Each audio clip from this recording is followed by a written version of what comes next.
اور رب اس ذات کو کہتے ہیں جو بتدریج کسی کی پرورش یا تربیت کر کے، کیا؟ کسی کی پرورش یا تربیت کر کے اس کو نقطۂ کمال تک پہنچا دے، اس ذات کو کیا کہا جاتا ہے؟ رب۔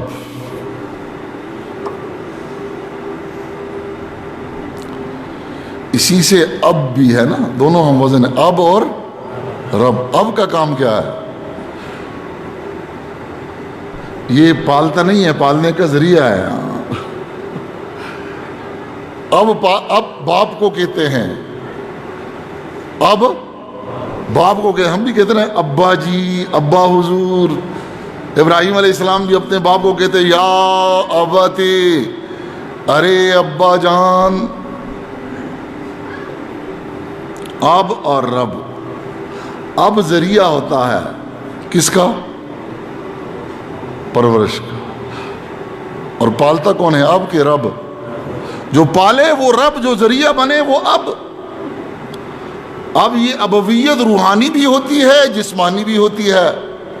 اس لیے انبیاء علیہ الصلوۃ والسلام امت کے روحانی اب ہوتے ہیں۔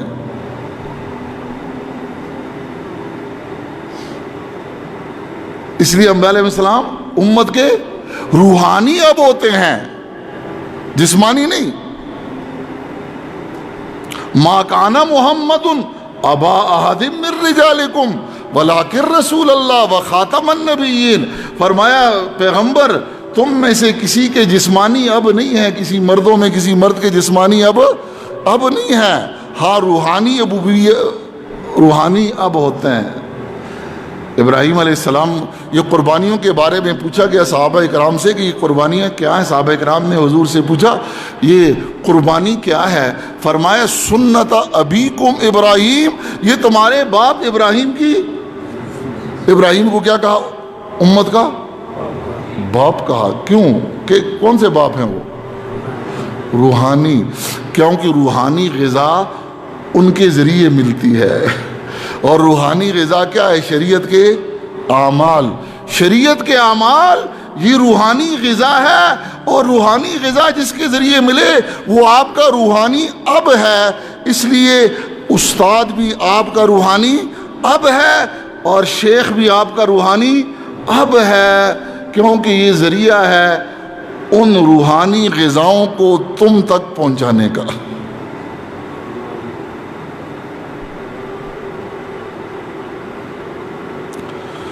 نہ جسمانی باپ کی شان میں گستاخی جائز ہے، نہ روحانی باپ کی شان میں گستاخی جائز ہے۔ اس لیے وہاں بھی اف نہیں کرنی، اور استاد کے سامنے بھی اف نہیں کرنی، اور شیخ کے سامنے بھی اف نہیں کرنی۔ یہ سب تمہارے کیا ہیں؟ یہ اب ہیں۔ کیا ہیں تمہارے؟ یہ اب ہیں۔ ابراہیم علیہ السلام کو بھی کہا یہ تمہارے باپ ابراہیم کی کیا ہے؟ سنت ہے۔ تو ابراہیم ہم سب کے کیا ہیں؟ روحانی اب ہیں، اور اب ذریعہ ہوتا ہے پالنے کا بھی اور تربیت کا بھی۔ اور پالتا اور تربیت کرتا کون ہے؟ کون کرتے ہیں؟ رب کرتا۔ کون کرتے ہیں؟ رب کرتے ہیں۔ اب نہیں کرتا، اب ذریعہ ہوتا ہے۔ اس لیے اب بڑا ہے کہ رب بڑا ہے؟ بھائی ذرا زور سے کہو،